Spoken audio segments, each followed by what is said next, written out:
Lighthouse Keeper's Cat by Rhonda and David Armitage. Hamish lived with Mr. and Mrs. Grinling in the little white cottage on the cliffs. Mr. Grinling was the lighthouse keeper. Some days Hamish went to work with Mr. Grinling. He liked to help in the lighthouse. When visitors came, Hamish would show them around. "What a magnificent cat!" they would exclaim. "Hamish, king of the lighthouse." Some days Hamish worked with Mrs. Grinling. He liked digging in the garden where she'd planted the seeds. He also liked to help with the cooking. "Fish with everything," was Hamish's motto. "Not in chocolate cake," said Mrs. Grinling firmly. A lot of the time, Hamish liked to sleep. One night, when he was curled up in his favourite place, he heard Mr. and Mrs. Grinling talking. "They were there again today," said Mr. Grinling. "Scampering and squeaking. The inspector of lighthouses is coming next week, and he says mice might eat the wiring." "What about Hamish?" asked Mrs. Grinling. "He might catch them for you." Mr. Grinling chuckled. "Oh, Hamish, chase mice? Really, Mrs. G, he's much too plump and well fed." "He might be persuaded if he wasn't quite so well fed," said Mrs. Grinling. "He might chase mice if he didn't have any breakfast before he went to the lighthouse." "You mean starve him?" whispered Mr. Grinling. "Shh, Mrs. G, he'll be upset if he hears you." Hamish was upset. Very upset. "No breakfast," she'd said. "Starve him," she'd said. "Well, my quivering ginger whiskers," he thought. "We'll see about that. Nobody starves the lighthouse cat. They don't love me any more. I'll go somewhere else to live." Early next morning, Hamish left home. As he made his way to the village, he met all kinds of strange creatures. Some wanted to chase him, and some wanted to play. He was delighted when he smelt a house. "Fish," sniffed Hamish. "Probably a shark." "Look, Mum," called the little boy. "There's an enormous cat at our door. I think he's hungry. Can we feed him?" Hamish liked the breakfast they gave him. He liked the big children. They played hide and seek and chased the mouse with him. He didn't like the baby. It rolled on him and squashed his ears. "Not bad, though," thought Hamish, as he jumped up to sleep beside the stove.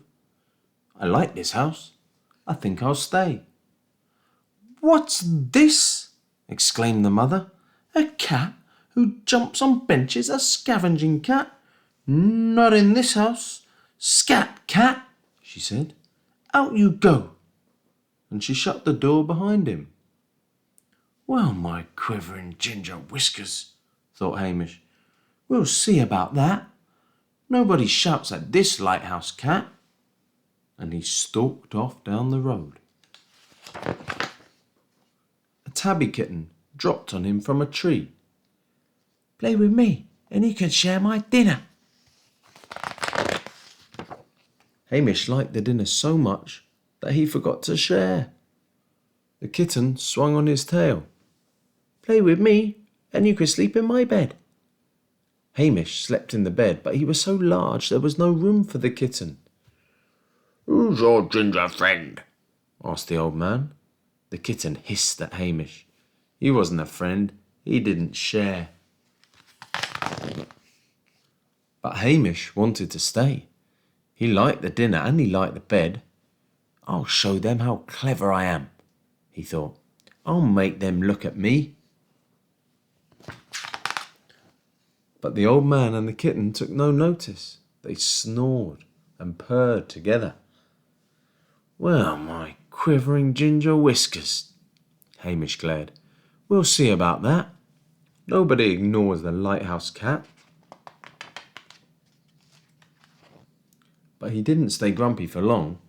The sun warmed his orange whiskers, and the smell of warm mouse tickled his nose. It was nearly dark when Hamish found the yard. He looked around. This is no place for a lighthouse cat. Probably mice, possibly rats, maybe cats. They were not pleased to see Hamish. "Who invited you?" snarled a tattered grey cat. "This is our place. We don't like strangers," hissed the one-eyed black. "Skedaddle, mush, beat it. You don't belong here." Hamish skedaddled right to the top of the tallest tree. "Well, my quivering ginger whiskers," he puffed. "We'll see about that. Nobody snarls at the lighthouse cat." He peered over the branches. The cat's eyes gleamed below. "Perhaps I'll just stay here for a while," thought Hamish. The lights of the village blinked around him. Far away, another light flashed. Hamish sat up. My lighthouse! He thought about Mr. and Mrs. Grinling. He thought about the little white cottage. The leaves of the trees rustled and the tree began to sway. "It's time to go home," thought Hamish. He looked down the tree again. It was too dark to see the ground any more. "I don't like going down," thought Hamish. "I can't go down. I want to go home." He yowled and yowled, but nobody heard him. Then the thunder rumbled and the rain poured down. He yowled again, but still nobody heard him. After a while, the rain stopped and a soggy, sad ginger cat went to sleep. Mrs. Grinling heard the thunder too. "Oh, my poor Hamish," she cried to Mr. Grinling. "Where is he? He'll be so frightened." There, my dear," soothed Mr. Grinling. "You know our Hamish, he's a clever cat. He'll be snug and warm or I'll eat my hat." Next morning, Mrs. Grinling was up very early. There was no sign of Hamish. "I'm going out to search for him," she said to Mr. Grinling. "He might be hurt." Before she left, she did some cooking. Then she set off for the village on her bike. Round and up and down she cycled. Every now and then she would stop and take something out of the basket. 3 seagulls arrived at a very tall tree near the village. They flew round it, squawking. Mike. "What a caterwauling!" exclaimed Mrs. Grinling. "What are they seen in that tree?" 3 seagulls woke Hamish with their noise. He meowed. Meow. "Hamish!" called Mrs. Grinling. He looked down. His whiskers quivered. "I know that smell." His nose nearly fell off his face. It was his favourite dinner, stargazy pie. Mrs. Grinling had cooked it specially. They weren't going to starve him after all.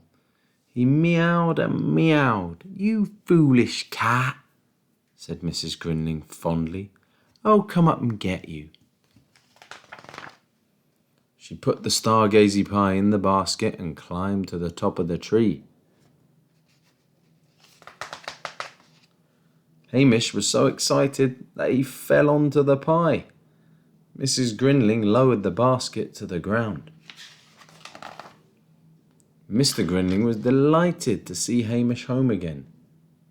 "Just in time, too," he said. "Please, Hamish, I need your help.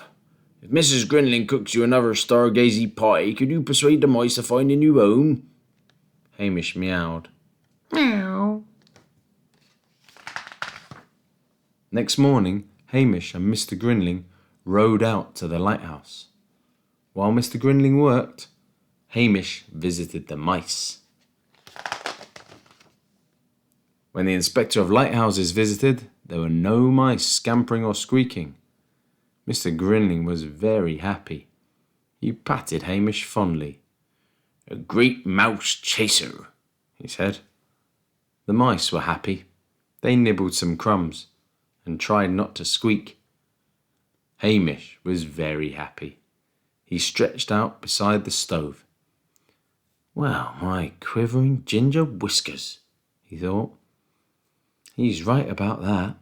I'm the cleverest, I'm the greatest, I'm the Lighthouse Cat.